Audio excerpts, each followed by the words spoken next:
ನಿನ್ನೆ ನಡೆದಂಥ ಬಜೆಟಲ್ಲಿ 4 ಲಕ್ಷಕ್ಕೂ ಹೆಚ್ಚು ಬಜೆಟನ್ನು ಈ ರಾಜ್ಯದ ಮುಖ್ಯಮಂತ್ರಿಗಳು ಬಜೆಟನ್ನು ಮಂಡಿಸಿದ್ದಾರೆ.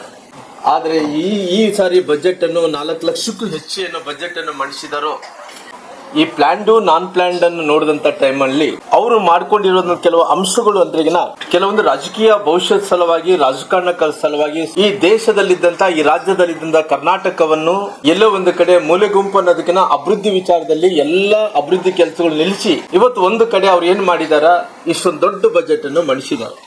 ಇವತ್ತು ಯಾವ್ಯಾವ ಇಲಾಖೆಗಳು ಎಷ್ಟೆಷ್ಟು ಕೊಟ್ಟಿದ್ದಾರೆ ಅಂತ ನೋಡಿದಂಥ ಟೈಮಲ್ಲಿ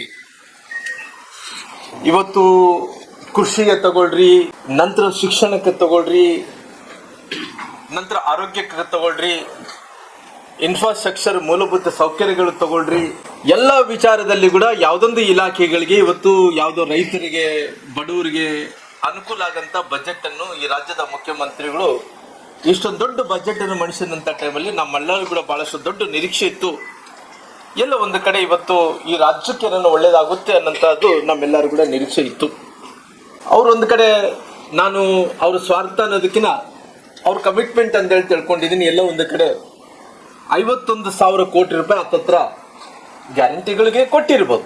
ಆದರೆ ಗ್ಯಾರಂಟಿಗಳು ಕೊಟ್ಟ ನಂತರ ಕೂಡ ಶಕ್ತಿ ಯೋಜನೆ ಅಂತೀರ ಏನಂತಾರೆ, ಬಸ್ಗಳಲ್ಲಿ ಹೆಣ್ಮಕ್ಳು ಅಡ್ಡಾಡೋದು, ಆ ಶಕ್ತಿ ಯೋಜನೆಗೆ ಇವತ್ತು 4 ನಿಗಮಗಳು ಏನಿದಾವೋ, ನಾನು ಯಾಕಂದ್ರೆ ಆ ಇಲಾಖೆಯಲ್ಲಿ ಮಂತ್ರಿ ಆಗಿ ಕೆಲಸ ಮಾಡಿದಕ್ಕೋಸ್ಕರವಾಗಿ ಇವತ್ತು 4 ನಿಗಮಗಳಿಗೆ ಏನಿದೆ, ಆ 4 ನಿಗಮಗಳಿಗೆ ಯಾವುದೊಂದು ಸರ್ಕಾರಗಳು ಹಣಕಾಸಿನ ವ್ಯವಸ್ಥೆ ಮಾಡಿಕೊಡಲ್ಲ. ಆ ನಿಗಮಗಳು ಏನ್ ಮಾಡ್ಬೇಕಂದ್ರೆ ಅಲ್ಲಿದ್ದಂತ ಪ್ರಯಾಣಿಕರನ್ನ, ಅದು ಉಚಿತವಾಗಿ ಆಗಿರ್ಬೋದು, ಇಲ್ಲಿದ್ರೆ ರೊಕ್ಕ ಕೊಟ್ಟು ಆಗಿರ್ಬೋದು, ಪ್ರಯಾಣಿಕರನ್ನ ಆ ನಿಗಮದಲ್ಲೇ ಲಾಭದಾಯಕವಾದಂತ ವ್ಯವಸ್ಥೆ ಮಾಡ್ಕೋಬೇಕು. ಲಾಭದಾಯಕವಾದಂತ ವ್ಯವಸ್ಥೆ ಮಾಡ್ಕೊಂಡ ನಂತರ ಆ ನಿಗಮದಲ್ಲೇ ಕೆಲವೊಂದು ಸ್ಯಾಲರೀಸ್ ಕೊಡಬೇಕಾಗುತ್ತೆ, PF ಗಳು ಕೊಡಬೇಕಾಗುತ್ತೆ, ಇನ್ಶೂರೆನ್ಸ್ಗಳು ಕೊಡಬೇಕಾಗುತ್ತೆ. ಎಲ್ಲರನ್ನು ಕೂಡ ನಿಗಮದ ಮೂಲಕನೇ ಮಾಡ್ಕೊಡ್ಬೇಕು. ನನಗೆ ಭಗವಂತ ಒಂದು ಅವಕಾಶವನ್ನು ಕೊಟ್ಟಿದ್ರು. ಇವತ್ತು ಒಂದು ಕಡೆ ಒತ್ತಡ, ಎಲ್ಲರನ್ನು ಕೂಡ ಅವ್ರಿಗೆ ಏನು ಯೋಜನೆಗಳು ಕೊಡಬೇಕು, ಯೋಜನೆಗಳು ನಾನೇನು ಹೇಳ್ತೀನಿ, ಈ ಯೋಜನೆಗಳಿಗೆ ಇವತ್ತು 54,000 ಕೋಟಿ, 51,000 ಕೋಟಿ ಅದ್ರ ವಿರುದ್ಧ ಅಲ್ಲ. ಆದ್ರೆ ಅವ್ರಿಗೆ ಫೆಸಿಲಿಟೇಟ್ ಏನ್ ಮಾಡ್ಬೇಕಾಯ್ತು, ಆ ಫೆಸಿಲಿಟೇಟ್ ಮಾಡಿದ್ರೆ ಎಲ್ಲೋ ಒಂದು ಕಡೆ ಸಾರಿಗೆ ಇಲಾಖೆ ಬಹಳ ಸುಗಮವಾಗಿ ಅಂದ್ರೆ ಎಲ್ಲರೂ ಕೂಡ ಸಂತೋಷ ಪಡಿಸುವಂತ ಕೆಲಸ ಮಾಡ್ತಾ ಇದ್ರು. ಆದ್ರೆ ಇವತ್ತು PF ಕಟ್ಟಕ್ ಆಗ್ತಾ ಇಲ್ಲ, ಅವ್ರಿಗೆ ಸಂಬಳ ಕೊಡಕ್ ಆಗ್ತಾ ಇಲ್ಲ, ಅವ್ರಿಗೆ ಡೀಸೆಲ್ಗೆ ರೊಕ್ಕ ಕೊಡಕ್ ಆಗ್ತಿಲ್ಲ, ಹೊಸ ಬಸ್ಸುಗಳು ಖರೀದಿ ಮಾಡ್ತಾ ಇಲ್ಲ, ಇದ್ದಂತ ಬಸ್ಸುಗಳ ಟೈರ್ಗಳು ಹಾಕೊಡಕ್ ಆಗ್ತಿಲ್ಲ. ಇಂಥ ವ್ಯವಸ್ಥೆ ಸಾರಿಗೆ ಇಲಾಖೆ ಒಂದೇ ನಡೀತಾ ಇದೆ ಅಂದ್ರಿಗಿನ ಇವತ್ತು ಕೃಷಿ ಇಲಾಖೆ ಪರಿಸ್ಥಿತಿಯನ್ನು, ಆರೋಗ್ಯ ಇಲಾಖೆಯ ಪರಿಸ್ಥಿತಿಯನ್ನು, ಇವತ್ತು ಆರೋಗ್ಯ ಇಲಾಖೆಯಲ್ಲಿ ದಿನನಿತ್ಯ ಒಂದೊಂದು ಕಾಯಿಲೆಗಳು ಬರ್ತಾ ಇದ್ದೇನೆ ಇದಾವ.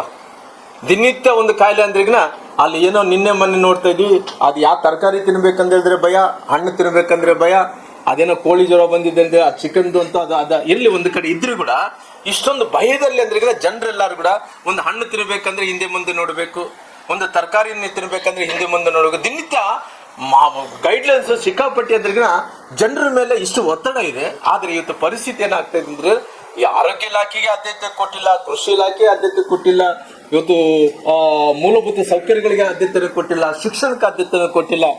ಹಂಗಾಗಿ ಇವತ್ತೆಲ್ಲವನ್ನು ಕೂಡ ಇವತ್ತು ಏನ್ ಮಾಡ್ತಾ ಇದ್ದಾರೆ ಅಂದಾಗ ಇವತ್ತು ಎಲ್ಲ ಒಂದು ಕಡೆ ಅವ್ರ ಸ್ವಾರ್ಥ ಸಲುವಾಗಿ ಇವತ್ತು 16ನೇ ಏನು ಬಜೆಟ್ ನಾವು ಹತ್ತತ್ರ 4 ಲಕ್ಷಕ್ಕೂ ಕೋಟಿಯನ್ನು ಬಜೆಟ್ ಅನ್ನು ನಾವು ದೊಡ್ಡ ಮಟ್ಟದಲ್ಲಿ ನಿರೀಕ್ಷೆ ಇಟ್ಕೊಂಡಿದ್ದು, ಆ ನಿರೀಕ್ಷೆ ಹುಸಿ ಆಗುವಂತ ಕೆಲಸ ಈ ಸರ್ಕಾರ ಮಾಡಿದೆ. ಹಂಗಾಗಿ ಇವತ್ತು ಒಂದು ಕಡೆ ಈ ಬಜೆಟ್ ನಲ್ಲಿ ನಾನು ನೋಡ್ತಾ ಇದ್ದೀನಿ, ಬಜೆಟ್ ನಲ್ಲಿ ತುಂಬಾ ಅಂದ್ರೆ ಹತ್ತತ್ರ ಇವತ್ತಿನ ಲೋನ್, ಇವತ್ತಿನ ನಮಗೆ ಸಾಲ ಅಂದ್ರೆ 7 ಲಕ್ಷ ಕೋಟಿ ಇದೆ. ಕೇವಲ 7 ಲಕ್ಷ ಕೋಟಿಯನ್ನ ಈ ಸರ್ಕಾರ ಮಾಡಿದೆ ಅಂದ್ರೆ ಈ ಸರ್ಕಾರ 7 ಲಕ್ಷ ಕೋಟಿ ಮಾಡಿಲ್ಲ. ಈ ಸರ್ಕಾರ ಮಾಡಿರೋದು 1 ಲಕ್ಷದ ಕೋಟಿ 16,000 ಏನೋ ಎಷ್ಟೋ ಮಾಡಿದ್ದಾರೆ. ಕರೆಕ್ಟ್ ಆಗಿ right, I am wrong also. ನಾನು ಅದ್ರ ಬಗ್ಗೆ ಡಿಬೇಟ್ ಮಾಡಕ್ ಹೋಗಲ್ಲ. 1 ಲಕ್ಷಕ್ಕೂ ಹೆಚ್ಚು ಸಾಲ ಈ ಸರ್ಕಾರ ಮಾಡಿದೆ.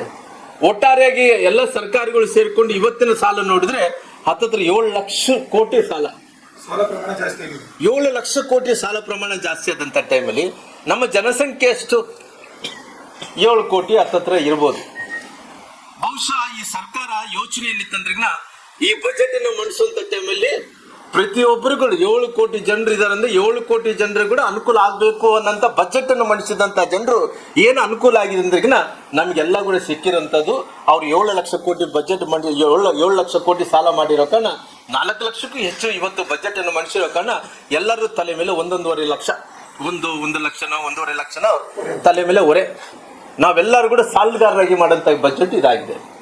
ಹಂಗಾಗಿ ನಾನು ಇದನ್ನ ಬಹಳಷ್ಟು ಇವತ್ತು ನೋಡಿದಂಥ ಟೈಮಲ್ಲಿ ಅನೇಕ ಇಲಾಖೆಗಳು ಕೂಡ ಇದಾವ. ನಾನು ಮೊನ್ನೆ ಹೇಳ್ತಾ ಇದ್ದೆ, ಎಂಥ ಪರಿಸ್ಥಿತಿಯಲ್ಲಿ ಕೂಡ ದಯವಿಟ್ಟು ಅವರು ಅಮಾಯಕರಿದ್ದಾರೆ. ಯಾರು ಇವತ್ತು ರೈತರು ಅಮಾಯಕರು, ನಂತರ ಇವತ್ತು ಈ ರಾಜ್ಯದಲ್ಲಿದ್ದಂಥ ಮಹಿಳೆಯರು ಅಮಾಯಕರು, ಸಾಕಷ್ಟು ಮಂದಿ ಬಡವರು ಅಮಾಯಕರು. ಆ ಅಮಾಯಕರಲ್ಲಿ ಇನ್ನ ಅಮಾಯಕರು ಯಾರಂದ್ರೆ ST ಜನಾಂಗದವರು ಅಮಾಯಕರು ಬಹಳ. ಈ SC ಜನಾಂಗಕ್ಕೆ ಬಹುದೊಡ್ಡ ಅನ್ಯಾಯ. ನಾನು ಇಡೀ ರಾಜ್ಯದಲ್ಲಿ ಇದರ ಬಗ್ಗೆ ಬಹಳಷ್ಟು ಡಿಬೇಟ್ ಮಾಡ್ಕೊಂತ ಬಂದೆ. ಡಿಬೇಟ್ ಮಾಡ್ಕೊಂತ ಬಂದಂತ ಟೈಮಲ್ಲಿ ಅವ್ರು 23ನೇ ಇಸ್ವಿ, 24ನೇ ಇಸ್ವಿ, 24, 25ನೇ ಇಸ್ವಿ ತಗೊಳ್ರಿ, ಅವರು ಏನು ಇವತ್ತು ಹತ್ತತ್ರ 25,000 ಕೋಟಿ ಬಳಕೆ ಮಾಡ್ಕೊಂಡಾರ. ಈ 25,000 ಕೋಟಿ ಬಳಕೆ ಮಾಡ್ಕೊಂಡಂತ ಟೈಮಲ್ಲಿ ಕೂಡ ಬಹಳಷ್ಟು ನಾನು ಡಿಬೇಟ್ ಮಾಡಿದೆ. ಎಂಥ ಪರಿಸ್ಥಿತಿಯಲ್ಲಿ ಕೂಡ ನಿಮ್ಮ ಕಾನೂನದಲ್ಲಿ ಅವಕಾಶ ಇಲ್ಲ. ಈ 70 ಕಾಲಂದಲ್ಲಿ ತಾವು ನೋಡಿದಂಥ ಟೈಮಲ್ಲಿ ಎಲ್ಲಿ ಕೂಡ ಅವಕಾಶ ಇಲ್ಲ. SC ಜನಾಂಗದವ್ರು ಹಣ ಬಳಕೆ ಮಾಡೋಕ್ಕೆ ನಿಮ್ಗೆ ಅವಕಾಶನೇ ಇಲ್ಲ ಅಂತೇಳಿ ಬಹುಶಃ ಸಿದ್ದರಾಮಯ್ಯರು ಕೂಡ, ನಾನು ಸಮಾಜ ಕಲ್ಯಾಣ ಮಂತ್ರಿಗಳಿದ್ದಂಥ ಟೈಮಲ್ಲಿ, ಪರಿಶಿಷ್ಟ ವರ್ಗಗಳ ಮಂತ್ರಿ ಇದ್ದಂಥ ಟೈಮಲ್ಲಿ, ಅನೇಕ ಮಂದಿ ಆ ಸಂಬಂಧಪಟ್ಟಿದ ಮಂತ್ರಿ ಆದಂಥ ಟೈಮಲ್ಲಿ ಕೂಡ ಅವ್ರು ಕೂಡ ಡಿಬೇಟ್ ಮಾಡಿ 70 ಕಾಲಂದಲ್ಲಿ ಕೂಡ ಕಾನೂನದಲ್ಲಿ ಎಲ್ಲ ರೀತಿಯಲ್ಲಿ ಅವಕಾಶ ಇಲ್ಲ ಅಂತೇಳಿ ಅವರು ಅವತ್ತು ಬಹಳ ಸ್ಪಷ್ಟವಾಗಿ ಸದನದಲ್ಲಿ ನಾವು ಅವರು ಎಲ್ಲರೂ ಕೂಡ ಚರ್ಚೆ ಮಾಡಿದ್ವಿ. ಇವತ್ತು ಚರ್ಚೆ ಆದ ನಂತರ 70 ಕಾಲಂ ತೆಗೆದುಬಿಟ್ಟಾರೆ. 70 ಕಾಲಂ ತೆಗೆದು 70 ಕಾಲಂ ಜೊತೆ 7C ಇಟ್ಟಿದ್ದಾರೆ. ಈ 7C ಅಲ್ಲಿ ಕೂಡ ಅವಕಾಶಗಳು ಸಿಕ್ಕಾಪಟ್ಟಿ ಮಾಡಿಕೊಂಡಾರೆ. ಈ ಸಿಕ್ಕಾಪಟ್ಟಿ ಮಾಡಿಕೊಂಡು ಕೂಡ ಈ 7C ಏನಿದನೋ, ಪರಿಶಿಷ್ಟ ಜಾತಿ ಪರಿಶಿಷ್ಟ ಪಂಗಡಗಳನ್ನು ಮೀಸಲಿಟ್ಟಿರುವಂತಹ ಹಣ ಏನಿದನೋ ಅದನ್ನು ಬಳಕೆ ಮಾಡಬಾರ್ದಂದ್ರೆ ಬಹಳ ಕ್ಲಾರಿಟಿಯಾಗಿ ಕೊಡ್ತಾ ಇದೆ. ಆದ್ರೆ 7D ತೆಗೆದಾರ, 7C ಕೂಡ ತೆಗಿಬೇಕಂತೇಳಿ ಆಲ್ರೆಡಿ ಒತ್ತಾಯ ಆಗಿತ್ತು, ತೆಗಿಬೇಕಂತ ತೀರ್ಮಾನ ಆಗಿತ್ತು. ಆ 7C ಹಿಡ್ಕೊಂಡು ಇವತ್ತು ಎಲ್ಲ ಪರಿಶಿಷ್ಟ ಜಾತಿ ಪರಿಶಿಷ್ಟ ಪಂಗಡಗಳ ಹಣ ಏನಿವತ್ತು 24%, 24.9 ಏನು ಶೇಕಡ ಹಣದಾನವನ್ನು ಬರಬೇಕಾಗಿತ್ತು, ಇದರಲ್ಲಿ 25,000 ಕೋಟಿ ರೂಪಾಯಿ 24ನೇ ಇಸ್ವಿ ತನಕ ಬಳಕೆ ಮಾಡಿಕೊಂಡ್ರು. ಈ ಬಜೆಟ್ ಅನ್ಕೊಂಡು ಸುಮಾರು 15,000 ಕೋಟಿ. ಈ 15,000 ಕೋಟಿಯನ್ನು ಬಳಕೆ ಮಾಡಿದರು. ಕಾನೂನಲ್ಲಿ ಅವಕಾಶ ಇಲ್ಲ. ಎಲ್ಲಿ ಕಾನೂನಲ್ಲಿ ಅವಕಾಶ ಇದೆ ಅಂತೇಳಿ ನಾನು ತಿಳಿಸಿ. ಯಾರೋ ಮಂತ್ರಿಗಳು ಹೇಳ್ತಾ ಇದ್ರು, ಕೊಪ್ಪಳದಿಂದ ಹೇಳ್ತಾ ಇದ್ರು, ಇಲ್ಲ ಈ ಗ್ಯಾರಂಟಿಗಳಿಗೆ ನಾವು ಈ ಹಣವನ್ನು ಬಳಕೆ ಮಾಡಿಕೊಂಡ್ರೆ ತಪ್ಪು ಅನ್ನೋಂಥ ಇದು ಏನು ನಾವು ರೈಟು ಏನು ತಪ್ಪಿದೆ ಅನ್ನೋಂಥದ್ದು ಕೇಳ್ತಾ ಇದ್ರು. ಎಲ್ಲಿ ಅವಕಾಶ ಇದೆ ಸ್ವಾಮಿ, ಎಲ್ಲಿ ಅವಕಾಶ ಇದೆ ನಿಮಗೆ? ಇವತ್ತು ಪರಿಸ್ಥಿತಿ ಈ ಪರಿಶಿಷ್ಟ ಜಾತಿ ಪರಿಶಿಷ್ಟ ಪಂಗಡಗಳ ಅಮೌಂಟ್ ನೀವು 15,000 ಕೋಟಿಯನ್ನು ಬಳಕೆ ಮಾಡ್ಕೊಂತ ಇದ್ರು, ಎಲ್ಲಿ ಕಾನೂನಲ್ಲಿ ಅವಕಾಶನೇ ಇಲ್ಲ. ಬೇಕಾದ್ರೆ ನೋಡ್ಸಿ ಕಾನೂನಲ್ಲಿ ಎಲ್ಲಿ ಅವಕಾಶ ಇದೆ ಅಂತೇಳಿ ನಮಗೆ. ಇವಷ್ಟು ದೊಡ್ಡ ಮೊತ್ತದ ಅಮೌಂಟ್ ಅನ್ನು ಯಾರು ಸೊತ್ತಂದೇಳಿ ಇವತ್ತು ನೀವು ಅಮೌಂಟ್ ಅನ್ನು ಬಳಕೆ ಮಾಡ್ಕೊಂತ ಇದ್ರಿ. ಇವತ್ತು ಯಾರಿಗೆ ಈ ರಾಜ್ಯದಲ್ಲಿದ್ದಂತ ಪರಿಶಿಷ್ಟ ಜಾತಿ ಪರಿಶಿಷ್ಟ ಪಂಗಡಗಳ ಜನರು ಅವರು ಶಿಕ್ಷಣದಲ್ಲಿ ಓದ್ತಾರೆ ಅಂತ ಮಕ್ಕಳಿಗೆ ಸ್ಕಾಲರ್ಶಿಪ್ ಇಲ್ಲ, ಉನ್ನತ ಶಿಕ್ಷಣ ಹೋಗ್ಬೇಕಂದ್ರೆ ಅವರಿಗೆ ಉನ್ನತ ಪ್ರೋತ್ಸಾಹನ ಇಲ್ಲ. ಯಾರೇನೋ ಬಡವರು ಗಂಗಾ ಕಲ್ಯಾಣ ಯೋಜನೆ ಅವ್ರಿಗೆ ಹಾಸ್ಟೆಲ್ ವ್ಯವಸ್ಥೆ ಮಾಡಬೇಕು, ಸ್ಕಾಲರ್ಶಿಪ್ಗಳು ಕೊಡಬೇಕು, ನಂತರ ಭೂ ಒಡೆತನದಲ್ಲಿ ಯೋಜನೆಯಲ್ಲಿ ರೊಕ್ಕ ಕೊಡಬೇಕು, ಯಾವುದೇ ರೀತಿಯಲ್ಲಿ ಯಾವುದೇ ಇಲ್ಲ. ಇವತ್ತೆಲ್ಲ ಕೂಡ ಏನು ಇವತ್ತು ನೀವು ಬಳಕೆ ಮಾಡ್ತಾ ಇದ್ರು ಕಾನೂನನ್ನು ಮೀರಿ, ಕಾನೂನನ್ನು ಉಲ್ಲಂಘನೆ ಮಾಡಿ ಇವತ್ತು ನೀವು ಹಣವನ್ನು ಬಳಕೆ ಮಾಡ್ಕೊಂಡಂತ ಕೆಲಸ ಮಾಡ್ತಾ ಇದ್ರಿ. ಇಷ್ಟೊಂದು ದೊಡ್ಡ ಅನ್ಯಾಯ ಆಗ್ತಾ ಇದ್ರು ಕೂಡ ನಾವು ಕೂಡಿ ಇವತ್ತು ಈ ಬಜೆಟ್ ಅನ್ನು ಒಪ್ಕೊಳ್ಳೋಂತ ಪರಿಸ್ಥಿತಿ ನಮ್ಗೆ ಆಗುತ್ತೆ. ಯಾವತ್ತು ಕೂಡ ಈ ಬಜೆಟ್ ಅನ್ನು ಒಪ್ಕೊಳ್ಳೋಕ್ಕಾಗಲ್ಲ. ನೀವು ಯಾವತ್ತಿದ್ರು ಕೂಡ ನಾನು ಬಹಳ ಸ್ಪಷ್ಟವಾಗಿ ಹೇಳಿದೆ, ನೋಡ್ರಿ, ನೀವು ಯಾವುದನ್ನ ವಿಚಾರಗಳಲ್ಲಿ ಗ್ಯಾರಂಟಿಗಳು ಕೊಟ್ಟಂತ ಟೈಮಲ್ಲಿ ನೀವು ಏನು ಜನರಲ್ ಕ್ಯಾಟಗರಿಗಳಿಗೆ ಏನು ಗ್ಯಾರಂಟಿ ಫಂಡ್ಸ್ ಏನಿದೆ ಬಜೆಟ್ ಅಲ್ಲಿ ಇಟ್ಟಿದ್ರು, ಅದೇ ರೀತಿಯಲ್ಲಿ SC ಜನಾಂಗದವ್ರು ಕೂಡ ಬಜೆಟ್ ಅಲ್ಲಿ ನೀವು ಮೀಸಲಿಡ್ರಿ. ನೀವು ಮೀಸಲಿಡಕ್ಕೆ ರೆಡಿ ಇಲ್ಲ. ಈ ಹಣ ತಗೊಂಡು ಈ ಹಣದ ಜನರಿಗೆ ಇವತ್ತು ಗ್ಯಾರಂಟಿಗಳು ಕೊಡ್ತೀರಿ. ಇದು ಸಂಬಂಧ ಏನು ಟ್ಯಾಗೆ ಆಗಲ್ಲ. ಆ ಉದ್ದೇಶ ಪರ್ಸೆಂಟೇಜ್ ಏನಿದ್ರು ಎಲ್ಲ ಇಲಾಖೆಯಲ್ಲಿ 24.9% ಶೇಕಡ ನಮಗೆ ರೊಕ್ಕ ಬರಬೇಕಾಗಿತ್ತು. ಅದರಿಂದ ಏನೇನು ಡೆವಲಪ್ಮೆಂಟ್ಸ್ ಪ್ಲಾನ್ಡ್ ನಾನ್ ಪ್ಲಾನ್ಡ್ ವರ್ಕ್ಸ್ ಏನಿದಾವೆ, ನಮ್ಗೆ ಏನು ಮಕ್ಕಳಿಗೆ ಶಿಕ್ಷಣ ಕೊಡಬೇಕಾಗಿದ್ದು, ಎಲ್ಲ ಮಹಿಳೆಯರಿಗೆ ಅವಕಾಶಗಳು ಮಾಡಿಕೊಡ್ಬೇಕದು, ಅದು ಡಿಫ್ರೆಂಟ್ ಇಶ್ಯೂ. ಇದು ಗ್ಯಾರಂಟಿಗಳು ಡಿಫ್ರೆಂಟ್ ಇಶ್ಯೂ. ಕಾನೂನಲ್ಲಿ ಅವಕಾಶ ಇಲ್ಲದಂತ ಟೈಮಲ್ಲಿ ಕೂಡ ನೀವು ಜನರಲ್ ಅವರಿಗೆ ಬೇಕಾದ ಎಲ್ಲ ಹಣವನ್ನು ತೆಗೆದಿಡ್ತೀರಿ, ಬೇರೆಯವ್ರಿಗೆ ನೀವು ತೆಗೆದಿಲ್ಲಾರ್ದಂತೆ ಈ ಹಣ ತಗೊಂಡು ಈ ಹಣ ತಗೊಂತಂದ್ರೆ ಒಂದು ಕೈಲಿ ಕೊಡೋದು ಒಂದು ಕೈಲಿ ತಗೊಳೋದು, ಇದು ಎಷ್ಟು ಮಟ್ಟಿಗೆ ನ್ಯಾಯ ಅನ್ನಂಥದ್ದು ನಾನು ಕೇಳಬೇಕಾಗುತ್ತೆ. ಇವತ್ತು ಹೇಳ್ತಾ ಇದ್ರೆ ಮಂತ್ರಿಗಳೆಲ್ಲ ಒಂದು ಕಡೆ ಕಾನೂನಲ್ಲಿ ಅವಕಾಶ ಇದೆ. ನಾನು ಈ ರಾಜ್ಯದ ಮುಖ್ಯಮಂತ್ರಿಗಳಿಗೆ ನಾನು ವಿನಂತಿ ಮಾಡ್ಕೊಂತೀನಿ. ಯಾಕಂದ್ರೆ ನಾವೆಲ್ಲರೂ ಕೂಡ ಹಿಂದುಳಿದಂತ ಸಮುದಾಯಗಳಿಂದ ಇವತ್ತು ರಾಜಕಾರಣಿಗಳಾಗಿ ಇವತ್ತು ಒಂದು ಸ್ಥಾನಕ್ಕೆ ಬಂದಂಥವ್ರು, ರಾಜಕಾರಣದಲ್ಲಿ ಸೋಲು ಗೆಲುವು ಬೇರೆ ಇರ್ತದೆ, ಆದರೆ ಒಂದು ಸ್ಥಾನಕ್ಕೆ ಬಂದಂಥವ್ರು ನಾವು ಇವತ್ತು ಎಲ್ಲ ಅವಕಾಶ ಇದೆ ನೋಡ್ರಿ. ನಿಮ್ಮ ಮಂತ್ರಿಗಳು ಹೇಳ್ತಾ ಇದ್ರೆ ಅವಕಾಶ ಇದೆ ಅಂತೇಳಿ, ಎಲ್ಲಿದೆ ಅವಕಾಶ? ನಿನಗೆ ಅವಕಾಶ ಎಲ್ಲನಿದೆ. ಈ ಹಣವನ್ನು ಬೇರೆ ಕಡೆ ಡೈವರ್ಟ್ ಮಾಡಕ್ಕೆ ಒಂದು ಅವಕಾಶ ಇದೆ ಅಂತ ಕಾನೂನು ನೋಡಿಸಿ. ಹಂಗಾಗಿ ನಾನು ಸರ್ಕಾರಕ್ಕೆ ಒತ್ತಾಯ ಮಾಡ್ತೀನಿ, ಈ 7C ಏನಿದೆನೋ ಇದು ಕಾನೂನು ಏನಿದೆನೋ ಅದನ್ನ ರದ್ದು ಮಾಡಬೇಕು.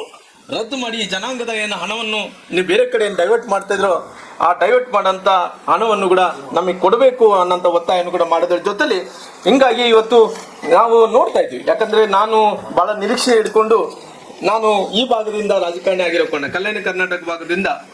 ಈ ಕಲ್ಯಾಣ ಕರ್ನಾಟಕ ಭಾಗದಲ್ಲಿ ಆಗಲಿ ಎಲ್ಲ ಒಂದು ಕಡೆ ನಮಗೆ ಬಹಳಷ್ಟು ನಿರೀಕ್ಷೆ ಇತ್ತು. ಏನ್ ನಿರೀಕ್ಷೆ ಅಂದ್ರೆಗಿನ ನಮ್ಮ ಭಾಗದ ಜನರಿಗೆ ಅನುಕೂಲ ಆಗ್ಬೋದೇನೋ ಅನ್ನಂತ ನಿರೀಕ್ಷೆ. ಯಾಕಂದ್ರೆ ದೊಡ್ಡ ಸಂಖ್ಯೆಯಲ್ಲಿ ಗೆಲ್ಲಿಸಿದಂತವ್ರನ್ನ ಶಾಸಕರು, ಕಾಂಗ್ರೆಸ್ಸಿನ ಶಾಸಕರ ಗೆಲ್ಲಿಸಿದಂತ ಈ ಭಾಗಕ್ಕೆ ಒಂದು ಅನುಕೂಲ ಆಗ್ಬೋದು ಅಂತೇಳಿ ನಾವೆಲ್ಲರೂ ತಿಳ್ಕೊಂಡಿದ್ವಿ.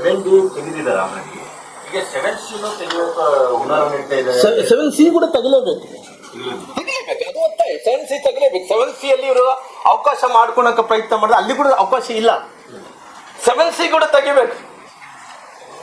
7D ತೆಗೆದು ಹೆಂಗ್ ತೆಗೆದರು 7C ಕೂಡ ತೆಗಿಬೇಕು. ಅಲ್ಲ, ಅನ್ಯಾಯ ಆಗಲ್ಲ, ಅದರಿಂದನೇ ಅನುಕೂಲ ಆಗುತ್ತೆ. ಇವತ್ತು ಇವ್ರು ಏನು ಡೈವರ್ಫಿಕೇಶನ್ ಏನ್ ನೋಡ್ಸ, ಒಂದು ಉದಾಹರಣೆ ಆಗಿ ಬೇರೆ ಕಡೆ ಇವತ್ತು ಬೇರೆ ಕಡೆ ಹಣ ಏನು ಬಳಕೆ ಮಾಡ್ಕೊಂತ ಇದ್ರು. ಇವತ್ತು ಯಾರೋ ಮಂತ್ರಿಗಳು ಹೇಳ್ತಾ ಇದ್ರು ಕಾನೂನಲ್ಲಿ ನಮ್ಗೆ ಅವಕಾಶ ಇದೆ, ನಮ್ಮ ಕಾನೂನಲ್ಲಿ ಅವಕಾಶ ಇರೋಕನ್ನ ಮಾಡಿಕೊಂಡ್ರೆ ಏನು ತಪ್ಪು ಅಂತ.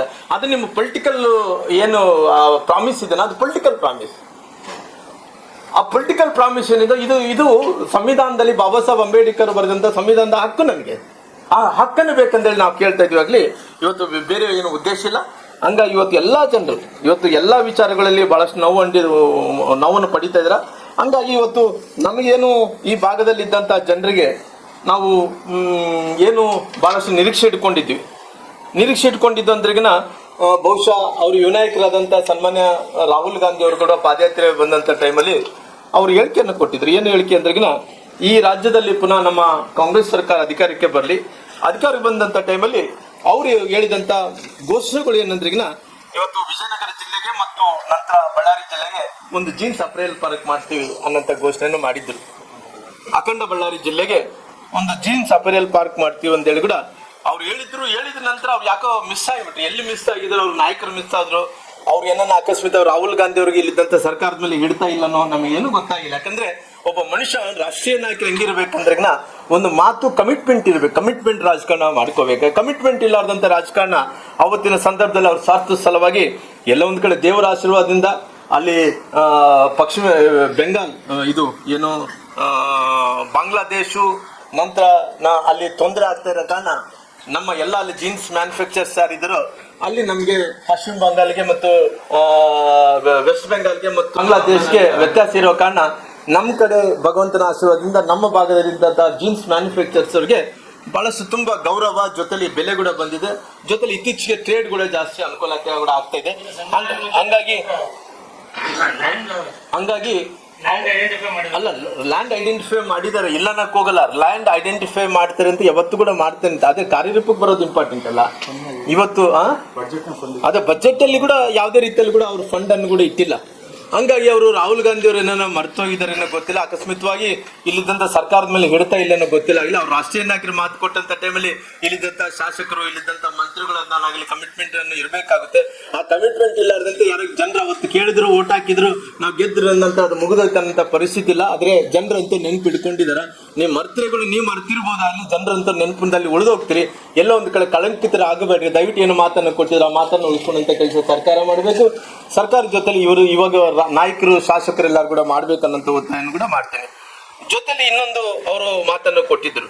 ಮೊನ್ನೆ ಈ ತುಂಗಭದ್ರಾ ಜಲಾಶಯ ವಿಚಾರದಲ್ಲಿ ನಮ್ಮ ಆಂಧ್ರ ಪ್ರದೇಶಕ್ಕೆ, ಕರ್ನಾಟಕಕ್ಕೆ ಒಂದು ರೀತಿ ಜೀವನಾಡಿ ಇದ್ದಂತೆ.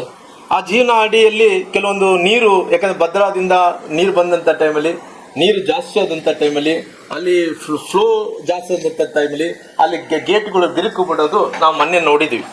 ಆ ಬಿರುಕು ಬಿಡುವಂತ ಟೈಮಲ್ಲಿ ಅದು ಪುನಃ ಯಾರನ್ನೋ ತರಿಸಿ ಅದನ್ನು ಪುನಃ ರಿಪೇರಿ ಮಾಡಿ, ಸರ್ಕಾರ ಅವತ್ತಿನ ಸಂದರ್ಭದಲ್ಲಿ ನೀರಿದ್ರೂ ಕೂಡ ಅದನ್ನು ರಿಪೇರಿ ಮಾಡಿಸಿ ಅಲ್ಲೆಲ್ಲೋ ಒಂದು ಕಡೆ ಅವ್ರಿಗೆ ಅನುಕೂಲತೆ ಕೂಡ ಮಾಡಿಕೊಟ್ರು. ಆ ಅನುಕೂಲತೆ ಮಾಡುವಂಥ ಟೈಮಲ್ಲಿ ಅವರು ಉಪಮುಖ್ಯಮಂತ್ರಿಗಳು, ಮುಖ್ಯಮಂತ್ರಿಗಳು ಎಲ್ಲರೂ ಕೂಡ ಸೇರಿ ಏನು ಹೇಳಿದ್ರು, ಬೇರೆ ಗೇಟ್ಗಳು ಕೂಡ ಬೆರಕ್ ಬಿಟ್ಟಾವ. ಬೇರೆ ಗೇಟ್ಗಳು ಕೂಡ ಬಿರುಕು ಬಿಟ್ಟಂತ ಟೈಮಲ್ಲಿ ಮುಂದಿನ ದಿನಗಳಲ್ಲಿ ಈ ಪರಿಸ್ಥಿತಿ ಮತ್ತೆ ಮರಳು ಕಳಿಸಬಾರ್ದು ಅನ್ನೋ ಕಾರಣದಿಂದ ಅವತ್ತು ಅವ್ರೇನೇ ಹೇಳಿದ್ರು, ಮುಂದಿನ ಬಜೆಟ್ ಅಲ್ಲಿ ನಾವು ಅನುದಾನವನ್ನು ಒದಗಿಸೋ ಜೊತೆಲಿ ಈ ಭಾಗದಲ್ಲಿದ್ದಂತ ಜೀವನದಿಗೆ ಇದನ್ನ ಎಲ್ಲ ಒಂದ್ ಕಡೆ ಉಪಯೋಗ ಆಗಂತ ಕೆಲಸ ಮಾಡ್ತೀವಿ ಅಂದ್ರೆ ಇಲ್ಲಿ ತನಕ ಆಗಿದೆ. ಅದು ಮುಂದಕ್ಕೆ ಏನಾಗುತ್ತೆ ಗೊತ್ತಿಲ್ಲ, ಟೆಂಪರರಿ ಆಗಿ ಮಾಡಿದಾರೋ ಪರ್ಮನೆಂಟ್ ಆಗಿ ಮಾಡಿದಾರೋ ಗೊತ್ತಿಲ್ಲ. ಅವರು ಮಾಡಿದಂತವ್ರು ಕೂಡ ನಮಗೆ ರೊಕ್ಕ ಸಿಕ್ಕಿಲ್ಲ ಅನ್ನೋ ಒಂದು ವಾದಗಳಿದೆ. ರೈಟ್ ಆರ್ ರಾಂಗ್, ನಾನು ಅದ್ರ ಬಗ್ಗೆ ಡಿಬೇಟ್ ಮಾಡೋಕ್ಕಲ್ಲ. ಬಜೆಟ್ ಅಲ್ಲಿ ಇವತ್ತು ನಮ್ಮ ಕರ್ನಾಟಕಕ್ಕೆ, ನಮ್ಮ ಕೊಪ್ಪಳ, ಬಳ್ಳಾರಿ ಮತ್ತು ರಾಯಚೂರು ಈ ಭಾಗದಲ್ಲೆಲ್ಲ ಕೂಡ ಜೀವನದಿಗೆ ಇವತ್ತು ನಮಗೆ ಯಾವುದೇ ರೀತಿಯಲ್ಲಿ ಕೂಡ ಡ್ಯಾಮಿಗೆ ಸಂಬಂಧಪಟ್ಟಿದಂತ ಅನುದಾನ ಕೂಡ ಇವತ್ತು ಗೇಟ್ಗಳನ್ನ ದುರಸ್ಥಿತಿ ಸರಿಪಡಿಸೋ ಸಲುವಾಗಿ ಕೂಡ ಯಾವುದೇ ಅನುದಾನವನ್ನು ಅಲ್ಲ ನಾನೇನ್ ಹೇಳ್ತೀನಿ ಅಲ್ಲ ಯಾಕಂದ್ರೆ ನಾನೇನ್ ಹೇಳ್ತೀನಿ, ಇವತ್ತು ನಮಗೆ ಕರ್ನಾಟಕ, ಆಂಧ್ರ ಪ್ರದೇಶಕ್ಕೆ ಸಂಬಂಧಪಟ್ಟಿರುವಂತ ಈ ರಾಜ್ಯದಲ್ಲಿರುವಂತ ನಮ್ಮ ಜೀವನದಿ, ಇದು ನಮ್ಮ ಜೀವನದಿ. ಇವತ್ತು ಜೀವನದಿ ಆದಂತ ಟೈಮಲ್ಲಿ ಕೆಲವೊಂದು ಸರಿ ನಮ್ಮ ಭಾಗದಲ್ಲಿ ಇವತ್ತು ಬಾರ್ಡರ್ ಯಾವ್ದು ನಮ್ಮ ಕರ್ನಾಟಕ.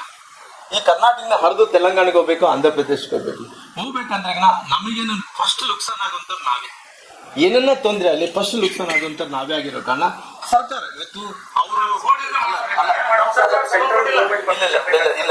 ಅದು ರಿಪೇರಿ ಅದನ್ನ ಪುನಃ ಬೇರೆ ಬೇರೆ ನಿರ್ಧಾರಗಳು ಬರುವಂತ ಟೈಮಲ್ಲಿ ಸರ್ಕಾರ ಅಕಸ್ಮಿತವಾಗಿ ಏನನ್ನ ಆದ್ರೆ ಏನ್ ಮಾಡ್ತೀವಿ,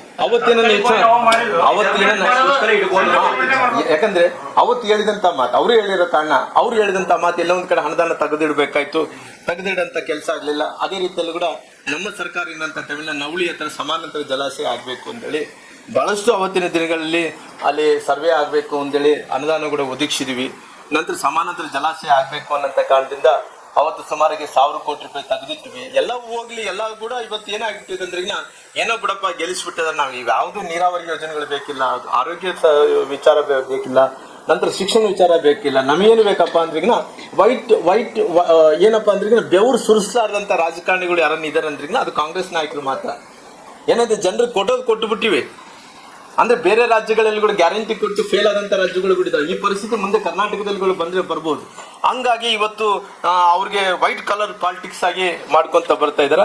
ನಾನು ಈ ಭಾಗದಲ್ಲಿದ್ದಂತ ಒಬ್ಬ ಜನಪ್ರತಿನಿಧಿಯಾಗಿ ಇವತ್ತು ನೋಡ್ರಿ, ಭತ್ತ ಆಗಿರ್ಬೋದು, ರಾಗಿ ಆಗಿರ್ಬೋದು, ಮೆಕ್ಕೆಜೋಳ ಆಗಿರ್ಬೋದು, ನಂತರ ಮೆಣಸಿನಕಾಯಿ ಆಗಿರ್ಬೋದು, ಇವೆಲ್ಲದಕ್ಕೂ ಕೂಡ ಯಾವುದೇ ರೀತಿಯಲ್ಲೂ ಕೂಡ ಅದನ್ನ ನಾನು ಈ ಬಜೆಟ್ ಅಲ್ಲೆಲ್ಲ ಅದು ಬಜೆಟ್ ಅನ್ನು ಹೊರತುಪಡಿಸಿ ಕೂಡ ಇವತ್ತು ಯಾವ್ದು ಕೂಡ ಖರೀದಿ ಕೇಂದ್ರಗಳು ಪ್ರಾರಂಭ ಮಾಡಿಲ್ಲ.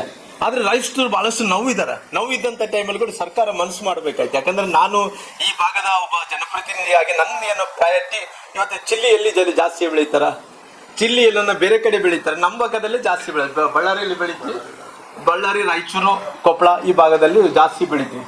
ನಮಗೇನು ಒಂದು ಚಿಲ್ಲಿ ಆಟ ಆಗ್ಬೇಕಂದೇಳಿ ಅವತ್ತಿನ ಸಂದರ್ಭದಲ್ಲಿ ಅದು ಎಲ್ಲೋ ಒಂದು ಕಡೆ ಜಮೀನನ್ನು ಗುರುತಿಸಿ ಚಿಲ್ಲಿ ಆಡಿಲ್ಲ ಆಗೋದ್ರಿಂದ ನಮ್ಮ ರೈತರಿಗೆ ಅನುಕೂಲ ಆಗ್ಬೋದು ಅನ್ನೋಂಥ ಕಾರಣದಿಂದ ಒಂದು ಚಿಲ್ಲಿ ಆಟನ್ನು ಕೂಡ ತಗೊಂಡ್ಬಂದ್ವಿ.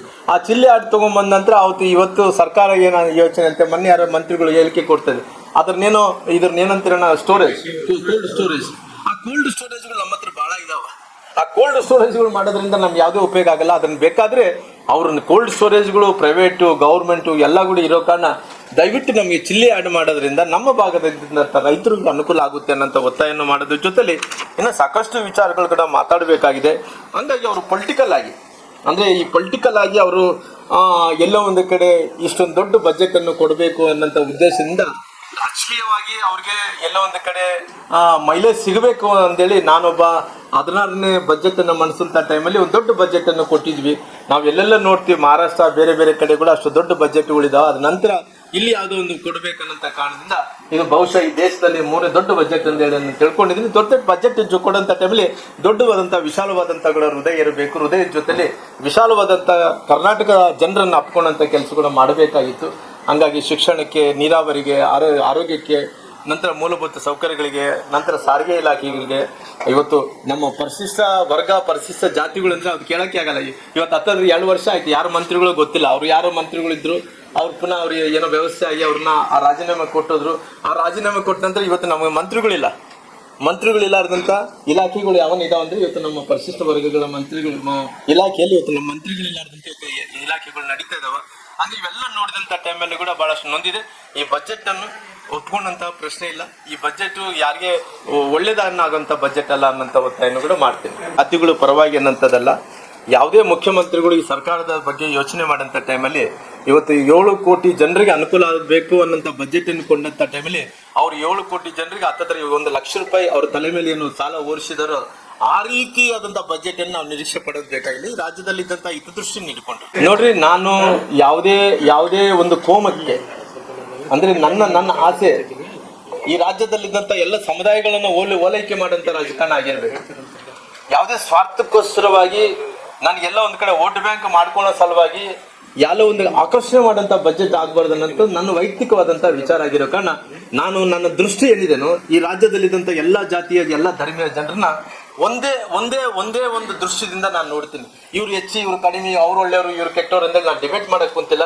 ಈ ರಾಜ್ಯದಲ್ಲಿದ್ದಂತ ಬಡವ ಶ್ರೀಮಂತ ಮಧ್ಯವರ್ಗದ ಜನರು, ರೈತರು, ಮಹಿಳೆಯರು ಎಲ್ಲರೂ ಕೂಡ ಒಂದೇ ಅನ್ನಂತ ಭಾವನೆಯಿಂದ ರಾಜಕಾರಣ ಮಾಡೋಂಥ ದೃಷ್ಟಿಯಿಂದ ಇವತ್ತು ಈ ಬಜೆಟ್ ಏನಿದ್ರು ಎಲ್ಲರಿಗೂ ಅನುಕೂಲ ಆಗ್ಬೇಕು ಅನ್ನೋಂಥದ್ದು ನಾನು ವಾದ ಇದೆ. ರಾಜ್ಯವನ್ನು ದೇಶವನ್ನು ನಾನು ಚಿತ್ರನ ನೋಡಿದಂತ ಟೈಮಲ್ಲಿ ಭಾರತದಲ್ಲಿ ಕರ್ನಾಟಕ ಅಂತ ನೋಡಿದಂತ ಟೈಮಲ್ಲಿ ಕೆಲವೊಂದು ಅಭಿಪ್ರಾಯಗಳು ವೈಯಕ್ತಿಕವಾಗಿ ಅವ್ರವ್ರ ಯೋಚನೆಗಳು ತಕ್ಕಂತೆ ಮಾತಾಡ್ಬೋದು. ನಾನು ಯಾವತ್ತೂ ಕೂಡ ಅವ್ರಿಗೆ ವೈಯಕ್ತಿಕವಾದಂತ ವಿಚಾರಗಳು ವಿರೋಧ ಅಲ್ಲ. ಅಂದ್ರೆ ನಾನು ಯಾವತ್ತಿದ್ರು ಕೂಡ ಈ ರಾಜ್ಯದಲ್ಲಿದ್ದಂತ ಜನರ ಹಿತದೃಷ್ಟಿಯನ್ನು ನೋಡಿದಂತ ಟೈಮಲ್ಲಿ ನನ್ನ ಆಸೆ ಇಷ್ಟೇ, ಈ ರಾಜ್ಯದಲ್ಲಿದ್ದಂತ ಎಲ್ಲಾ ಜನಾಂಗದವರು ಎಲ್ಲರೂ ಕೂಡ ಒಂದು ತಾಯಿಯ ಮಕ್ಕಳು ಅನ್ನೋಂಥ ಭಾವನೆಯಿಂದ ನಾನು ರಾಜಕಾರಣವನ್ನು ಮಾಡ್ಕೊಂತ ಬಂದಿದ್ದೀನಿ. ಅವರು ವೈಯಕ್ತಿಕನ ಇಲ್ಲ ಪಾರ್ಟಿ ಡಿಸಿಷನ್, ನಾನು ಪಾರ್ಟಿ ಪರವಾಗಿ ನಾನು ಇವತ್ತು ಇಲ್ಲಿ ಕುಂತು ಮಾತಾಡ್ತಾ ಇಲ್ಲ. ನನ್ನ ಆಸೆ ಏನಂದ್ರೆ ಪಾರ್ಟಿ ಇವತ್ತು ಜೊತೆಲಿ ಇವತ್ತು ಪಾರ್ಟಿ ಅನ್ನೋದಕ್ಕಿಂತ ನಾನು ಇವತ್ತು ರಾಮುಲು ಅಂದ ತಕ್ಷಣ ಪಾರ್ಟಿ ಅಂದೇ ಅಂತಾರ ಅನ್ನೋದಕ್ಕಿಂತ ನಾನು ಬೇರೆಯವ್ರನ್ನ ಈ ರೀತಿ ನಾನು ಅವ್ರನ್ನ ಕೆಟ್ಟವರು ಇವರು ಒಳ್ಳೆಯವ್ರು ಅನ್ನೋಕ್ಕಿಲ್ಲ. ನಾನು ಎಲ್ಲಾ ದೃಷ್ಟಿಯಲ್ಲಿ ನಾನು ಎಲ್ಲರಿಗೂ ಒಂದೇ. ಇವತ್ತು ಅವ್ರ ಮನಸ್ಥಿತಿಗಳು ಅವ್ರಿಗೆ ಏನನ್ನ ಒಳ್ಳೇದಾಗ್ಬೇಕಂದೇಳಿ ಯೋಚನೆ ಮಾಡಿರ್ಬೋದು, ಇಟ್ಟಿರ್ಬೋದು.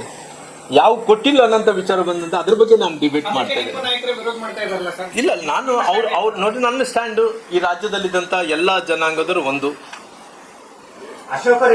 ಎಲ್ಲರೂ ಕೂಡ ಅವ್ರು ಏನನ್ನ ಹೇಳಿ. ಇವಾಗ ನಾನು ಹೇಳ್ತಾ ಇರೋದನ್ನು ಈ ರಾಜ್ಯದಲ್ಲಿದ್ದಂತ ಎಲ್ಲಾ ಜನಾಂಗದವ್ರನ್ನ ಒಂದು ಮಾಡಿಕೊಂಡು ಇವತ್ತು ಬಜೆಟ್ ಅನ್ನು ಕೊಡುವಂತ ಟೈಮಲ್ಲಿ ಇವತ್ತು ಹಿಂದುಳಿದಂತಹ ಜಾತಿಗಳನ್ನ ತಿರಸ್ಕಾರ ಮಾಡಬಹುದು, SC ST ತಿರಸ್ಕಾರ ಮಾಡಬಹುದು, OBCಗಳನ್ನ ತಿರಸ್ಕಾರ ಮಾಡಬಹುದು, ಮೇಲೆ ವರ್ಗದ ಜನರನ್ನ ತಿರಸ್ಕಾರ ಮಾಡಬಹುದು, ರೈತರ ಸಮಾನ ಮನಸ್ಕಾರದಿಂದ ನೋಡ್ಬೇಕು, ಮಹಿಳೆಯರನ್ನ ಕೂಡ ಸಮಾನ ಮನಸ್ಕಾರದಿಂದ ನೋಡ್ಬೇಕು, ಎಲ್ಲರಿಗೂ ಸಂಬಂಧಪಟ್ಟಿರುವಂತ ಬಜೆಟ್ ಆಗ್ಬೇಕು ಅನ್ನೋಂತ ನನ್ನ ವೈಯಕ್ತಿಕವಾದಂತ ಅಭಿಪ್ರಾಯದಲ್ಲಿ ಅಲ್ಲ. ನಾನು ಯಾರ ಬಗ್ಗೆ ಕೂಡ ಖಂಡನೆ ಮಾಡಕ್ ಹೋಗಲ್ಲ. ಅವ್ರವ್ರ ಪರ್ಸನಲ್ ಆಗಿರ್ಬೋದು, ಅವ್ರವ್ರ ಹೇಳಿಕೆಗಳಾಗಿರ್ಬೋದು, ಅವ್ರು ಏನ್ ಬೇಕಾದ್ರೆ ಮಾತಾಡ್ಬೋದು, ಅದ್ರ ಬಗ್ಗೆ ನಾನು ಮಾತಾಡಕ್ ಹೋಗಲ್ಲ.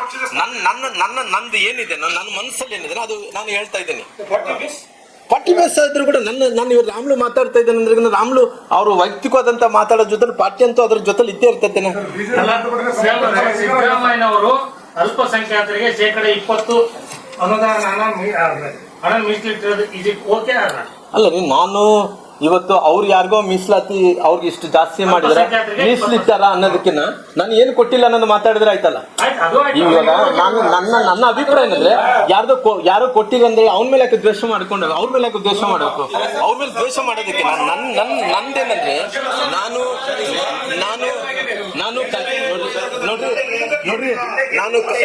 ನೋಡ್ರಿ ಸರ್, ಒಂದ್ ನಿಮಿಷ. ನಾನು ಕಲ್ಯಾಣ ಕರ್ನಾಟಕದ ಭಾಗದಿಂದ ಒಬ್ಬ ರಾಜಕಾರಣಿ ಆಗಿರೋ ಕಾರಣ ಇಲ್ಲಿ ಎಲ್ಲಾ ಜಾತಿಯ ಜನರು ಎಲ್ಲಾ ಧರ್ಮೀಯ ಜನರು ಇದ್ದಾರೆ. ನೋಡ್ರಿ, ಪೊಲಿಟಿಕಲ್ ಆಗಿ ನಾವು ಯೋಚನೆ ಮಾಡಿದಂತ ಟೈಮಲ್ಲಿ ಈ ಜಾತಿಯವರು ಬೇಡ ಈ ಜಾತಿಯವ್ರು ಬೇಕನ್ನೋಕೆ ಹೋಗಲ್ಲ. ಎಲ್ಲರನ್ನ ಜಾತಿಯವ್ರನ್ನ ಸಮಾನ ಮನಸ್ಕಾರದಿಂದ ನೋಡ್ಬೇಕಾದ್ರೆ ಅದನ್ನೇ ರಾಜಕಾರಣಿ ಅನ್ನೋದು. ನನ್ನ ಉದ್ದೇಶ ಎಲ್ಲಾ ಜಾತಿಯ ಜನರು ಸಮಾನ ಮನಸ್ಕಾರದಿಂದ ನೋಡಂತ ರಾಮುಲು ಒಬ್ಬ ಎಲ್ಲರೂ ಕೂಡ ಒಪ್ಕೊಂಡಂತ ನಾಯಕ. ರಕ್ಷಣೆ ಕಲೆ ಅಂದ್ರೆ ಇಲ್ಲಿ ಅಲ್ಪಸಂಖ್ಯಾತರು ಮಾತ್ರ ಏನು ರಕ್ಷಣೆಗೆ ಆಗ್ಬೇಕು, ಉಳಿದವ್ರು ಆಗ್ಬಾರ್ದ ಹಿಂದೂಗಳ? ನೋಡ್ರಿ ಕೊಡೋನು ನಮ್ಮನ್ನಾಗ್ಬೇಕು, ನೀಡೋನು ನಮ್ಮನ್ನಾಗ್ಬೇಕು, ಕೊಡೋನು ನಮ್ಮನ್ನಾಗ್ಬೇಕಂದ್ರೆ ವಿಶಾಲವಾದಂತ ಹೃದಯ ಇರಬೇಕು. ಎಲ್ಲಾ ಜಾತಿಯನ್ನ ಎಲ್ಲಾ ಧರ್ಮೀಯರನ್ನ ಕಪ್ಕೊಂಡು ಹೋಗಂತ ವ್ಯಕ್ತಿ ಆಗಿರ್ಬೇಕು. ಎಲ್ಲರಿಗೂ ಕೂಡ ಸಮಾನವಾದಂತ ಅವ್ರಿಗೆ ಅಧಿಕಾರದಲ್ಲಿದ್ದಂತ ಹಂಚುವಂತ ಕೆಲಸ ಆಗ್ಬೇಕು ಅಂತ ವ್ಯಕ್ತಿ ರಾಜಕಾರಣದಲ್ಲಿ ಅಲ್ಲ. ಸಮರ್ಥನೆ ಮಾಡೋಂತ ಪ್ರಶ್ನೆ ಇಲ್ಲ ಅಂತೇಳಿ ನಾನು ಇವತ್ತು ಮಾತಾಡ್ತಾ ಇದ್ದೀನಿ. ನಾನು ಬಹಳ ಕ್ಲಾರಿಟಿಯಾಗಿ ನೋಡ್ರಿ ಸರ್, ನಾನು ಈ ಬಜೆಟ್ ಸರಿ ಇಲ್ಲ ಅಂತೇಳಿ ನಾನು ಮಾಡ್ತಾ ಇದ್ದೀನಿ. ಕೊಪ್ಪಳದಲ್ಲಿ ಸರ್ ನಿನ್ನೆ ವಿದೇಶಿ ಮಹಿಳೆ ಸರಿ ಇಬ್ಬರ ಮೇಲೆ ಅತ್ಯಾಚಾರ ಆಗಿದೆ ಸರ್. ಸ್ಥಳೀಯ 3 ಜನ ಯುವಕರು ಬಂದು ಅತ್ಯಾಚಾರ ಮಾಡಿದ್ರೆ ನೋಡಿ ಸರ್, ನಾನಲ್ಲಿ ಸಂಪೂರ್ಣವಾಗಿ ಕಾನೂನು ಸುವ್ಯವಸ್ಥೆ ಕೊಲ್ಯಾಪ್ಸ್ ಆಗಿಬಿಟ್ಟಿದೆ. ನೋಡ್ರಿ, ದಿನನಿತ್ಯ ಬೆಳಿಗ್ಗೆ ಎದ್ರೆ ಸಾಕು ಎಷ್ಟು ಅತ್ಯಾಚಾರಗಳು ಆಗ್ತಾ ಇದಾವ, ಅನಾಚಾರಗಳು ಆಗ್ತಾ ಇದೆ, ಎಷ್ಟು ದರೋಡೆಗಳು ಆಗ್ತಾ ಇದಾವ, ಎಷ್ಟು ಮಹಿಳೆಯರ ಮಂದಿ ಯಾವ ರೀತಿಯಲ್ಲಿ ತೊಂದರೆ ಆಗ್ತಾ ಇದೆ. ಯಾವ ರೀತಿಯಲ್ಲೂ ಕೂಡ ಇವತ್ತು ವಿದೇಶಿಕರು ನಮ್ಮ ಕರ್ನಾಟಕಕ್ಕೆ ಬಂದ ರಕ್ಷಣೆ ಇಲ್ಲ, ಕೊಪ್ಪಳಿಗೆ ಬಂದ ರಕ್ಷಣೆ ಇಲ್ಲ, ನಂತರ ಹಂಪಿಗೆ ಬಂದ ರಕ್ಷಣೆ ಇಲ್ಲ, ನಮ್ಮ ಬಳ್ಳಾರಿಗೆ ಏನು ಇವತ್ತು ಟೂರಿಸಂ ಸ್ಪಾಟ್ಸ್ ಏನಿದಾವನು ಐತಿಹಾಸಿಕ ಸ್ಥಳಗಳಿಂದ ಅಲ್ಲೆಲ್ಲ ವಿದೇಶರು ಬಂದಂತ ಟೈಮ್ಲಿ ಅದು ಯಾವುದೇ ರೀತಿಯಲ್ಲಿ ರಕ್ಷಣೆ ಇಲ್ಲದಕ್ಕೋಸ್ಕರವಾಗಿ ಅವರು ಅಡ್ಮಿನಿಸ್ಟ್ರೇಷನ್ ಟೋಟಲಿ ಕೊಲಾಪ್ಸ್ ಮಾಡ್ಕೊಂಡಿದ್ದಾರೆ. ಹಂಗಾಗಿ ಅಡ್ಮಿನಿಸ್ಟ್ರೇಷನ್ ಕೊಲಾಪ್ಸ್ ಜೊತೆಲಿ ಅವ್ರ ರಾಜಕಾರಣದಲ್ಲಿ ಇವತ್ತು ಇದಕ್ಕೋಸ್ಕರವಾಗಿ ಅವ್ರು ಕಚ್ಚಾಡ್ತಾ ಇದ್ದಾರೆ, ಅವ್ರು ಅಧಿಕಾರಕ್ಕೋಸ್ಕರವಾಗಿ ಕಚ್ಚಾಟ ಮಾಡ್ಕೊಂತ ಇದ್ದಾರೆ. ಹಂಗಾಗಿ ಮುಂದೆ ಏನಾಗುತ್ತೆ ಅನ್ನೋದ್ರ ಬಗ್ಗೆ ನಾನು ಡಿಬೇಟ್ ಮಾಡಕ್ ಹೋಗಲ್ಲ. ಸಮಯ ಬಂದಂತ ಟೈಮಲ್ಲಿ ನಾನು ಮಾತಾಡ್ತೀನಿ. ನನಗೆ ದೇವರು ನಿಮ್ಗೆ ಕೊಟ್ಟಂತ ಅವಕಾಶವನ್ನು ಸರಿಯಾದಂತ ಸದುಪಯೋಗ ಮಾಡಿಕೊಂಡು ಈ ನಾಡಿನಲ್ಲಿದ್ದಂತ ಜನರನ್ನ, ಈ ಬಡವರನ್ನ, ರೈತರನ್ನ, ಮಹಿಳೆಯರನ್ನ ಎಲ್ಲರೂ ಕೂಡ ಒಂದು ರೀತಿ ಅವ್ರನ್ನ ವಿಶ್ವಾಸವನ್ನು ಗಳಿಸುವಂತ ಕೆಲಸ ನೀವು ಸರ್ಕಾರ ಮಾಡಬೇಕು ಅನ್ನೋಂಥ ಒತ್ತಾಯವನ್ನು ಮಾಡ್ತೀನಿ. ನಾನು ಸತತ ಸಂಪರ್ಕದಲ್ಲಿ ನಾನು ಇದ್ದೀನಿ. ಅವ್ರ ಹತ್ರ ಫೋನ್ ಮೂಲಕ ನಾನು ಮಾತಾಡ್ತಾ ಇದ್ದೀನಿ. ನಂತರ ಸಂಪರ್ಕದಲ್ಲಿ ದಿನನಿತ್ಯ ಕೂಡ ನನಗೆ ಅವಕಾಶ ಸಿಕ್ಕಂಥ ಟೈಮಲ್ಲಿ ನಾನು ಮಾತಾಡ್ತಾನೆ ಇರ್ತೀನಿ. ಮಾತಾಡೋದ್ರ ಜೊತೆಲಿ ಕೇವಲ ಡೆಲ್ಲಿಗೆ ಹೋಗ್ಲೇಬೇಕು ಅನ್ನೋಂಥದ್ದು ಏನಿಲ್ಲ. ನಿನ್ನೆ ಬಂದಿದ್ದಂಥ ಟೈಮಲ್ಲಿ ಕೂಡ ನಾನು ಕೂಡ ಭೇಟಿ ಆಗ್ಬೇಕು ಅಂದ್ಕೊಂಡಿದ್ದೆ, ಬೇರೆಯವರು ಎಲ್ಲರೂ ಕೂಡ ಭೇಟಿ ಆಗ್ಬೇಕು ಅಂದ್ಕೊಂಡಿದ್ರು. ಆದರೆ ಎಲ್ಲಿ ಕೂಡ ಅಮಿತ್ ಶಾ ಅವರು ಯಾರಿಗೆ ಅವಕಾಶವನ್ನು ಮಾಡಿಕೊಟ್ಟಿಲ್ಲ. ಹಂಗಾಗಿ ಪುನಃ ರಾಮ್ಲು ಮತ್ತೆ ಅಲ್ಲಿ ಡೆಲ್ಲಿಗೆ ಬಂದಂಥ ಟೈಮಲ್ಲಿ ಕೂಡ ಅಲ್ಲಿ ಮಾತಾಡೋಣ ಅಂತ ಹೇಳಿ ಕೂಡ ನನಗೆ ಬೇರೆ ಬೇರೆ ಕಡೆಯಿಂದ ಮಾಹಿತಿಯನ್ನು ಕೂಡ ಕೊಡಿಸೋಂಥ ಕೆಲಸ ಮಾಡಿದರೆ ಪುನಃ ಮುಂದಿನ ದಿನಗಳಲ್ಲಿ ಡೆಲ್ಲಿಗೆ ಹೋಗಿ ಭೇಟಿ ಮಾಡೋಂಥ ಕೆಲಸ ಕೂಡ ನಾನು ಮಾಡ್ತೀನಿ. ಅವರು ಶಾಸಕರಾಗಿರ್ಬೋದು, ಅವ್ರು ಭೇಟಿ ಆಗಿರ್ಬೋದು, ಅವರು ಶಾಸಕರಾಗಿರ್ಬೋದು, ಅವ್ರು ಭೇಟಿ ಆಗಿರ್ಬೋದು ಅಂತ ಅಲ್ಲ. ರಾಜ್ಯ ಮಟ್ಟದ ನಾಯಕರು ಅನ್ನೋದಕ್ಕಿಂತ ನಾವು ಅವಕಾಶ ಬಂದಂತ ಟೈಮ್ ಭೇಟಿ ಆಗೈತಿ. ಇದಕ್ಕೋಸ್ಕರವಾಗಿ ಭೇಟಿ ಆಗ್ಬೇಕನ್ನೋಂಥದ್ದು ಏನಿಲ್ಲಲ್ಲ. ಅವ್ರು ಏನೋ ಬೇರೆ ಕೆಲಸದ ಮೇಲೆ ಬಂದಿದ್ರು, ಅವ್ರಿಗೆ ಕಾರ್ಯಕ್ರಮ ಮುಗಿಸ್ಕೊಂಡ್ರು, ಪುನಃ ಅವ್ರು ಡೆಲ್ಲಿಗೆ ಹೋಗ್ಬಿಟ್ರು. ಅಷ್ಟು ಒಳಗಡೆ ಅವರು ಶಾಸಕರು, ಕೆಲವೊಂದು ಪ್ರಮುಖರೆಲ್ಲರೂ ಕೂಡ ಭೇಟಿ ಆಗಿರ್ಬೋದು. ನಾನು ಅನಿವಾರ್ಯ ಕಾರಣಗಳಿಂದ ಭೇಟಿ ಮಾಡ್ಲಿಕ್ಕಾಗಲಿಲ್ಲ. ಮುಂದಿನ ದಿನಗಳಲ್ಲಿ ಮತ್ತೆ ಡೆಲ್ಲಿಗೆ ಹೋಗಿ ಭೇಟಿ ಮಾಡೋಂಥ ಕೆಲಸ ಮಾಡ್ತೀನಿ. ಕೋರ್ ಕಮಿಟಿ ಅಸಮಾಧಾನ ವ್ಯಕ್ತಪಡಿಸಿದ್ರು, ಪಕ್ಷ ಬಿಡುವ ವಿಚಾರಗಳನ್ನು ಕೂಡ ಮಾತಾಡಿದ್ರು. ಆ ಸೌಜನ್ಯಕ್ಕಾದ್ರೂ ತಮ್ಮನ್ನ ಅಮಿತ್ ಶಾ ಅವರು ಮಾತಾಡಿಸ್ಬೋದಾಗಿತ್ತು. ಆಯ್ತು ಸರ್, ನೀವು ಈ ವಿಚಾರ ಬಹಳ ಹಳೇದಾಯ್ತು ಅಂತ ತಿಳ್ಕೊಂಡಿಲ್ಲ. ಮತ್ತೆ ಅದು ಹಳೇದಾಯ್ತು, ತುಂಬಾ ಹಳೇದಾಯ್ತು. ಪಾರ್ಟಿ ಜೊತೆ ನಿಲ್ಲಲ್ಲ. ನಾನು ಯಾವತ್ತು ನಾನು ಬಹಳ ಕ್ಲಿಯರ್ ಆಗಿ ಹೇಳ್ತೀನಿ. ಯಾರೇ ಆಗಿರ್ಬೋದು, ನನ್ನ ಯಾರನ್ನ ಬಂದಂತ ಟೈಮಲ್ಲಿ ನನ್ನ ಟೀಚಿಂಗ್ ಹಿಂಗೆ ಇರ್ತದೆ, ನನ್ನ ಪಾಠ ಮಾಡೋದು ಹಿಂಗೆ ಇರ್ತದೆ. ವ್ಯಕ್ತಿ, ಪಾರ್ಟಿ ದೇಶ ನೋಡಿ ಪಾರ್ಟಿ ಜೊತೆಲಿ, ಪಾರ್ಟಿ ನೋಡಿ ನೀವು ಪಕ್ಷದ ಜೊತೆಲಿ. ಇವತ್ತು ವ್ಯಕ್ತಿಗಳ ಜೊತೆಲಿ ನೀವು ಇರಬೇಡ್ರಿ ಅಂತ ಬಹಳ ಕ್ಲಾರಿಟಿ ಆಗಿದೆ. ನಾನು ಬಹಳ ಬಂದಂತವ್ರು ಕೂಡ ಈಗ ಪಾರ್ಟಿ ಜೊತೆ ನೀವು ಇರ್ಬೇಕಾದ್ರೆ ಇವತ್ತು ಪಾರ್ಟಿಯವರೆಲ್ಲ ಅಲ್ಲಿ ಪ್ರೊಟೆಸ್ಟ್ ಮಾಡ್ತಾರೆ, ಅಲ್ಪಸಂಖ್ಯಾತರಿಗೆ ನೀಡಿದ್ದಲ್ಲ ಅಂತ. ಬಟ್ ನೀವು ಅದ್ರ ಬಗ್ಗೆ ಏನು ಪ್ರತಿಕ್ರಿಯೆ? ನಾನು ಬಹಳ ಕ್ಲಾರಿಟಿ ಆಗಿ ಹೇಳ್ತೀನಿ. ನಾನು ಬಹಳ ಕ್ಲಾರಿಟಿ ಆಗಿ ಹೇಳ್ತಾ ಇದ್ದೀನಿ. ನನ್ನ ಹಿತದೃಷ್ಟಿ ಯಾರೇ ಏನೇ ಮಾತಾಡಿದ್ರು ಕೂಡ ನನ್ನ ಎಲ್ಲ ಜಾತಿಯ ಜನರನ್ನು ನಾನು ಯಾವತ್ತೂ ಕೂಡ ಈ ಜಾತಿಯ ಜನರು ಬೇರೆ, ಈ ಜಾತಿಯ ಜನರು ಬೇರೆ, ಅವ್ರು ಒಳ್ಳೆಯವರು ಕೆಟ್ಟವರು ಅನ್ನಂತ ಡಿಬೇಟ್ ಮಾಡಕ್ ಹೋಗಲ್ಲ. ಎಲ್ಲ ಬಣ್ಣದ ಹಕ್ಕಿಗಳೆಲ್ಲ ಕೂಡ ಒಳ್ಳೆಯವರು ಎಲ್ಲ ಕೂಡ ಒಂದು ಕಡೆ, ಅದು ಯಾವುದೇ ಜಾತಿ ಆಗಿರ್ಬೋದು, ಒಳ್ಳೆಯವರೆಲ್ಲ ಕೂಡ ಒಂದು ಅನ್ನಂತ ಭಾವನೆ ಇಟ್ಕೊಂಡು ರಾಜಕಾರಣ ಮಾಡ್ತಾರೆ. ಎಲ್ಲರೂ ಒಂದೇ ಅಲ್ಲ, ಇರ್ಲಿ ಅವ್ರವ್ರ ಕಡೆ ಅವ್ರವ್ರು ಇರ್ಲಿ. ಇವತ್ತು ನಾನು ರಾಜಕಾರಣ ಮಾಡ್ಬೇಕಂದ್ರೆ ಎಲ್ಲ ಜಾತಿಯವ್ರ ಹತ್ರ ಹೋಗ್ಬೇಕಲ್ಲ, ಕೈ ಮುಗಿಬೇಕಲ್ಲ. ಒಂದೇ ಜಾತಿಯವ್ರನ್ನ ಹಿಡ್ಕೊಂಡು ರಾಜಕಾರಣ ಮಾಡಕ್ ಆಗಲ್ಲ. ಎಲ್ಲ ಹಿಡ್ಕೊಂಡು ಹೋಗ್ಬೇಕು, ಮಾಡ್ಬೇಕು. ಪಾರ್ಟಿ ಏನೇ ತೀರ್ಮಾನ ತಗೊಂಡು ಜೊತೆ ಇರ್ತೀವಿ, ಅದರಲ್ಲಿ ಏನಿದೆ ನೋಡಿ. ನನ್ನ ಮನಸ್ಸಲ್ಲಿರೋಂಥ ವಿಚಾರ ನಾನು ಹೇಳಿದ್ದೀನಿ ಸರ್.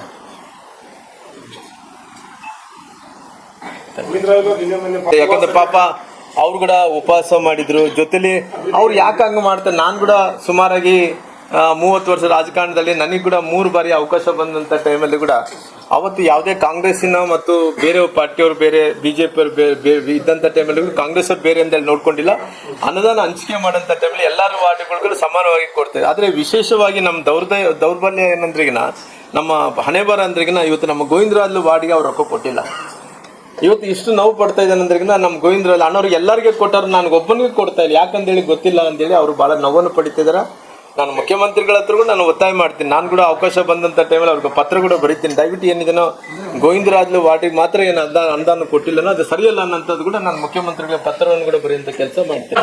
ಹಣಕಾಸಿನ ಪರಿಸ್ಥಿತಿ ಸಂಪೂರ್ಣವಾಗಿ ಹದಗೆಟ್ಟುಕೊಂಡಿದೆ, ದಿವಾಳಿಯಾಗಿ ಎತ್ತೋಗ್ಬಿಟ್ಟಿದೆ. ಹಣಕಾಸನ್ನು ಒದಗಿಸೋಕೆ ಆಗ್ತಾ ಇಲ್ಲ, ಆರ್ಥಿಕ ಪರಿಸ್ಥಿತಿ ಚೆನ್ನಾಗಿಲ್ಲ. ಅವ್ರನ್ನ ಜನರೇಟ್ ಅಂದ್ರೆ ಇವತ್ತು ನಮ್ಗೇನು ರೆವಿನ್ಯೂ ಕಲೆಕ್ಷನ್ ವಿಚಾರದಲ್ಲಿ ಕೂಡ ಫೇಲ್ಯೂರ್ಸ್ ಆಗ್ತಾ ಇದಾರ. ಏನು ಇವತ್ತು ಕಳೆದ ಬಜೆಟ್ ಅಲ್ಲಿ ಮಂಡಿಸಿದಂತ ಹಣ ಏನು ಖರ್ಚಾಗಬೇಕಂತ ಆ ಹಣವನ್ನು ಕೂಡ ಖರ್ಚಾಗ್ಲಿಕ್ಕೆ ಆಗಲಿಲ್ಲ. ಆ ಹಣವನ್ನು ಕೂಡ ಹಂಗೆ ಉಳಿಸ್ಕೊಂಡಿದಾರ. ಲಾಸ್ಟ್ ಟೈಮ್ ಇಷ್ಟೊಂದು ದೊಡ್ಡ ಅಮೌಂಟ್ ಅನ್ನು 57,000 ಕೋಟಿ 58,000 ಕೋಟಿ ಗ್ಯಾರಂಟಿಗಳು ತಗೊಂಡ್ರು, ಅದು ಕೂಡ ಖರ್ಚು ಮಾಡಕ್ ಆಗ್ತಿಲ್ಲ. ಅವ್ರ ವ್ಯವಸ್ಥೆ ಅಡ್ಮಿನಿಸ್ಟ್ರೇಷನ್ ಕೊಲಾಪ್ಸ್ ಆಗಿದೆ, ಅದ್ರಲ್ಲಿ ಬೇರೆ ಏನಿಲ್ಲ. ಇಲ್ಲಿ ಯಾವ್ದು ಯೋಜನೆ ಯಾವ್ದು ನಮ್ಮ ಬಳ್ಳಾರಿಯಲ್ಲಿ ಕೂಡ ಯಾವ್ದು ಹಳೆ ಯೋಜನೆಗಳು ಕೆಲಸ ಮಾಡ್ತಾ ಇದ್ದಾವಲ್ಲಿ ಇವತ್ತು ಹೊಸ ಯೋಜನೆಗಳು ಈ ತರಲಿಕ್ಕಾಗಲ್ಲ, ಹಳೆ ಯೋಜನೆಗಳು ಕಂಪ್ಲೀಟ್ ಮಾಡಕ್ಕಾಗ್ತದೆ.